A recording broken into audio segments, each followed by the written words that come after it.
বিসমিল্লাহির রহমানির রহিম। অনলাইন ক্লাসে সকল শিক্ষার্থীকে, আমার প্রিয় শিক্ষার্থী সবাইকে অভিনন্দন। আমরা আজকে থেকে অনলাইন ক্লাসে ঠিকমতো অংশগ্রহণ করব। আজকে আমার যে পাঠের বিষয়, ছবিতে তোমরা অলরেডি দেখতে পাচ্ছ একটা ছবি আঁকানো আছে বোর্ডে। আমরা এখান থেকে বুঝতে পারি আজকে আমরা কি পড়াবো। একটি হৃৎপিণ্ডের ছবি। আমরা সাধারণত হৃৎপিণ্ড মানব দেহের একটা অতি গুরুত্বপূর্ণ অংশ। প্রত্যেকটা মানুষের মাতৃগর্ভে যখন জাইগোট তৈরি হয়, তারপরে 6 সপ্তাহ অতিবাহিত করার পরে প্রথমে হৃৎপিণ্ড এবং ফুসফুস সৃষ্টি হয়। আমরা এই হৃৎপিণ্ড সেদিন থেকেই টিকটিক করে চলা শুরু করেছে। যেদিন আর হৃৎপিণ্ড ঠিকমতো কাজ করবে না, আমরা সেদিন মারা যাব। তো হৃৎপিণ্ড সম্পর্কে আমরা আজকে আলোচনা করব। হৃৎপিণ্ড কি? মানব দেহের তথা প্রাণীদের দেহ অভ্যন্তরে প্রকোষ্ঠময়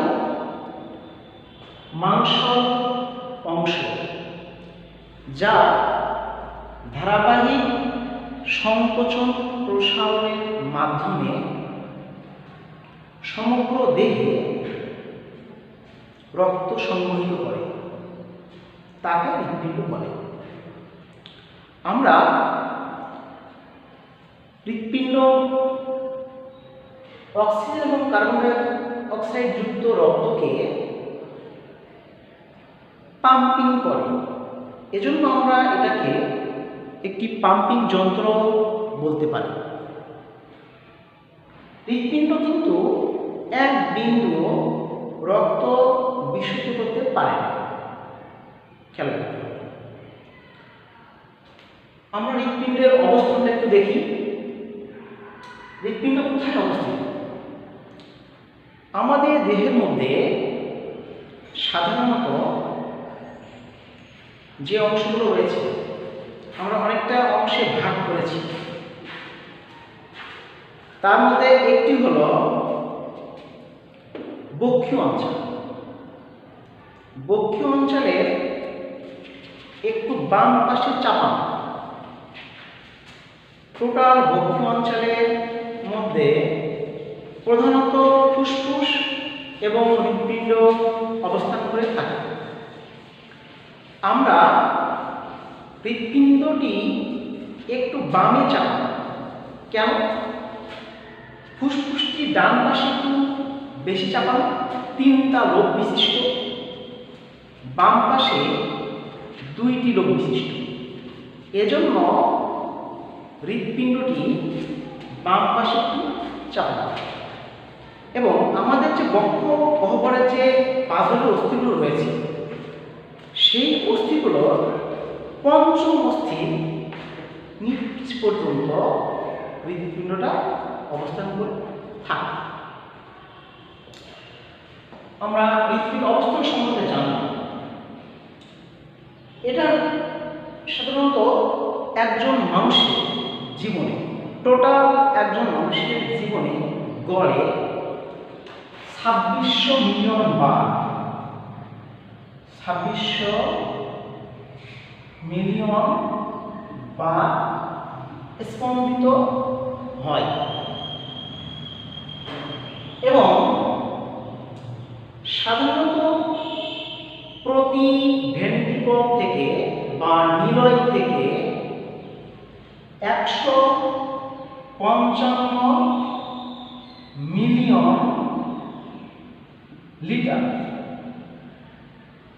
লিটার রক্ত পাম্প করে,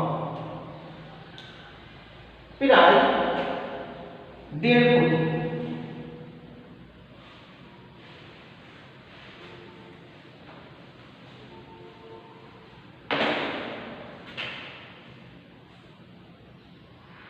রাইট, ভেরি গুড। তো এছাড়া আমাদের যে হৃৎপিণ্ডের আকার এবং আকৃতি রয়েছে সেটাও জানা দরকার। আকার ও আকৃতি অনেকটা মানুষের দেহের কাঠামোর উপর নির্ভরশীল। যার দেহের আকার আকৃতি যেরকম, অনেকটা হৃৎপিণ্ড সেরকম আকার আকৃতি ধারণ করে থাকে। অ্যাভারেজ বলা যায় একজন পুরুষের দেহে প্রায় 250 থেকে 390 গ্রাম এবং একটা স্ত্রীতে গড়ে 200 থেকে 275 গ্রাম ওজন, কম বেশি হতে পারে আকার আকৃতি নির্ভর। এরপরে রয়েছে আমাদের আকার আকৃতির মধ্যে আরেকটা বিষয় আছে যে আমরা একটা হৃৎপিণ্ড যে অবস্থিত সেটা উপরে এবং নিচে কিভাবে আছে। আমরা ছবিতে যেমন দেখছি, এই উপরের পাশটা হৃৎপিণ্ডের বুকের উপরের দিকেই থাকে আর নিচের পাশটা হৃৎপিণ্ডের নিচের দিকেই থাকে। তো এই দিকেই যত ধমনী এবং শিরাগুলো সংযুক্ত হয়ে আছে, এজন্য এই পাশটাকে আমরা সাধারণত বেস বলতে পারি, ভিত্তি বলতে পারি।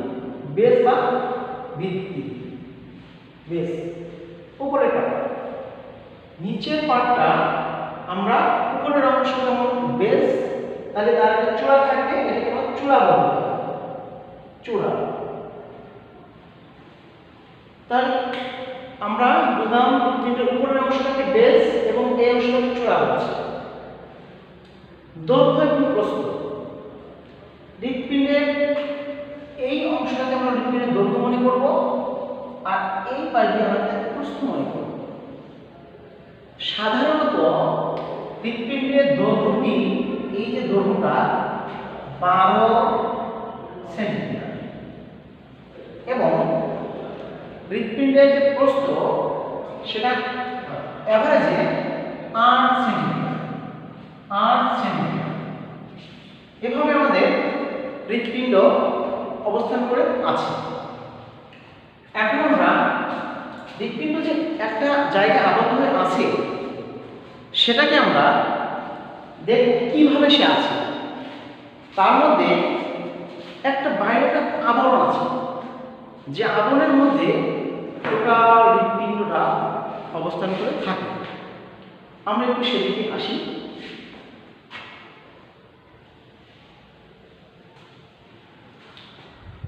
টোটাল হৃৎপিণ্ডের এই বাইরের অংশটাকে আমরা লক্ষ্য করে একটা কভার দেওয়া আছে, যাকে আমরা বলি দ্বিস্তরী।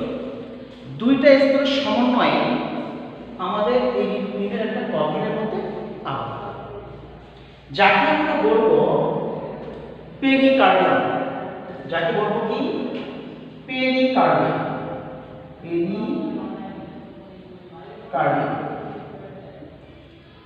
পেরিকার্ডিয়াম আগে বলেছি 2 স্তর বিশিষ্ট। সেক্ষেত্রে পেরিকার্ডিয়ামের মধ্যে 2টা পার্ট আছে, আমরা একটু দেখি। প্রথম পার্টটা হচ্ছে তন্তুময়।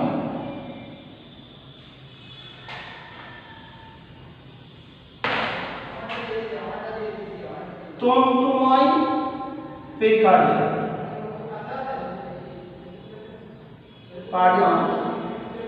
একটা হচ্ছে সেরাস পেরিকার্ডিয়াম।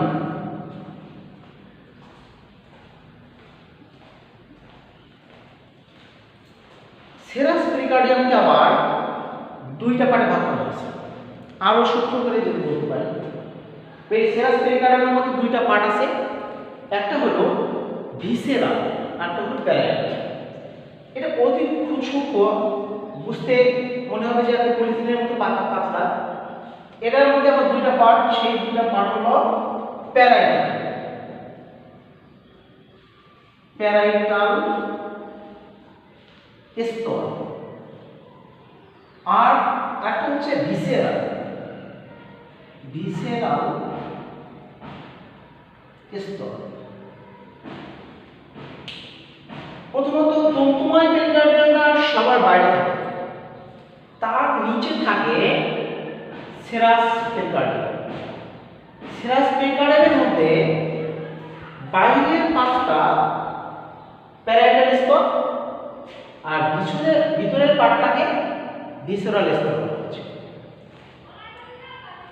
এই দুইটা স্তরের মধ্যবর্তী একটা জায়গা থাকে, একটু সামান্য জায়গা থাকে, যাকে আমরা বলবো সেখানে একটা তন্তু মানে ফাঁকা জায়গার মধ্যে আমরা যে কিছু ফ্লুইড থাকে, পাতলা তরল রস থাকে, যাকে আমরা বলতে পারি পেরিকার্ডিয়াল ফ্লুইড।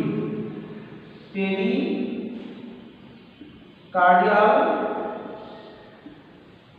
ফ্লুইড এটা হলো বাইরের একটা স্তর, যার মধ্যে টোটাল হৃৎপিণ্ডটা অবস্থান করে আছে। এবার আমরা একটু দেখব টোটাল হৃৎপিণ্ডের যে মাংসপেশি সমৃদ্ধ যে গঠন সেটা কেমন।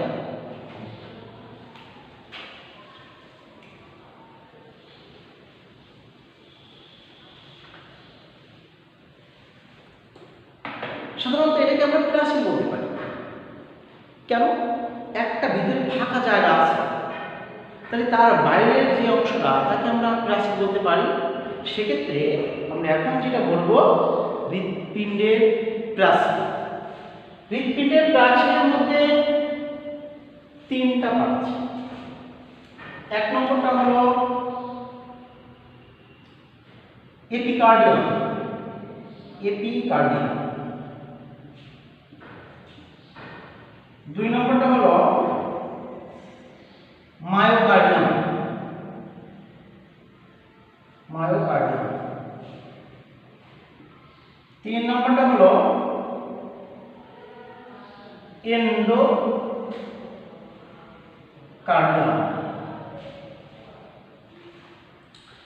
এই তিনটে একটা প্রাচীরের মতো অংশ হয়ে আছে। টোটাল আমরা আগে বলেছি মায়োকার্ডিয়াম, এই তোমার পেরিকার্ডিয়াম। পেরিকার্ডিয়ামের পরের স্তরগুলো আমরা এই প্রাচীর হিসেবে বলছি। পেরিকার্ডিয়ামের প্রথমে যেটা আছে সেটা হচ্ছে হৃৎপিণ্ডের বাইরের অংশ। হৃৎপিণ্ডের বাইরের অংশ, যেখানে হৃৎপিণ্ডের বাইরে রক্ত সমৃদ্ধ অঞ্চলের কিছু কোষিকাকে দেখা যায় এবং অনেকটা চর্বি জায়গাটাকে গোলাপ করে রাখে। চর্বির স্তর দিয়ে একটা আবরণের মতো তৈরি হয়ে থাকে, যেটা এপিকার্ডিয়াম। দুই নম্বরটা বলছি আমরা মায়োকার্ডিয়াম। মায়োকার্ডিয়াম অবশ্যই মধ্যবর্তী অঞ্চল।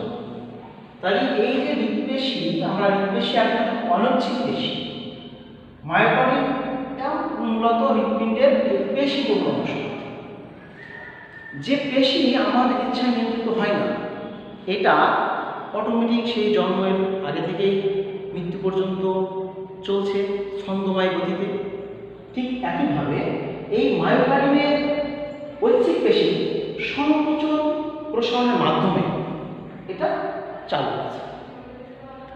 এরপর তিন নম্বর এন্ডোকার্ডিয়াম। এন্ডোকার্ডিয়াম কথা বুঝতে পারছি, ভিতরের পা। এন্ডো মানে ভিতর, এটা আমাদের এই প্রাচীরের একেবারে ভিতরের পা এন্ডোকার্ডিয়াম। এন্ডোকার্ডিয়াম টোটাল ফাঁকা জায়গাগুলো আছে, তাকে আবৃত করে রেখেছে ভিতরের পাশে। এবং সাধারণত এটা বিভিন্ন যে নালী সংকোচন প্রসারণ হয়েছে, এখানে সংযুক্ত হয়েছে, চলে গেছে, এই ধরনের অংশগুলোকে বিভিন্ন কপাটিকার মাধ্যমে ধারণ করে। সেই কপাটিকা ধরনের এগুলো কপাটিকা। এন্ডোকার্ডিয়ামের মধ্যে ওই কপাটিকাগুলো সংযুক্ত করে রেখেছে বা আবৃত করে রেখেছে। এভাবে আমরা আজকে এই অংশগুলো জানলাম। তো হ্যাঁ, তাহলে আমরা এই অংশ থেকে আজকে কি জানলাম? হৃৎপিণ্ড কি, হৃৎপিণ্ড কোথায় অবস্থান করে থাকে, কোথায় হৃৎপিণ্ড প্রথমে তৈরি হয়েছিল এবং সেটা কি কি অংশ দিয়ে গঠিত, আমরা এগুলো জানতে পেরেছি। তো এখান থেকে প্রশ্ন সাধারণত হয় যেটা হৃৎপিণ্ড কি, জ্ঞানমূলক প্রশ্ন। তারপরে হতে পারে এপিকার্ডিয়াম কি, মায়োকার্ডিয়াম কি, জ্ঞানমূলক প্রশ্ন। এরকম প্রশ্ন হতে পারে একজন মানুষের এমসিকিউ এর মধ্যে এরকম প্রশ্ন আসতে পারে যে হৃৎপিণ্ডের আকার কতটুকু দৈর্ঘ্য, কতটুকু প্রস্থ, হৃৎপিণ্ড কি পরিমাণ রক্ত পান করে, একজন মানুষের জীবনে কতবার স্পন্দিত হয়, এগুলোই আমাদের আজকে জানার বিষয়। তো আমার একটা জিনিস আছে এখানে ছবিটা হৃৎপিণ্ডের প্রয়োজনীয় অংশ, এটা প্র্যাকটিস করবে তোমার বাসায় আঁকা। আর আজকে আমাদের এখানে ক্লাস শেষ করছি। সকল শিক্ষার্থীকে আমার ক্লাসে অংশগ্রহণ করার জন্য অশেষ ধন্যবাদ। সকলকে আজকের মতো এখানে শেষ করছি। আল্লাহ হাফেজ।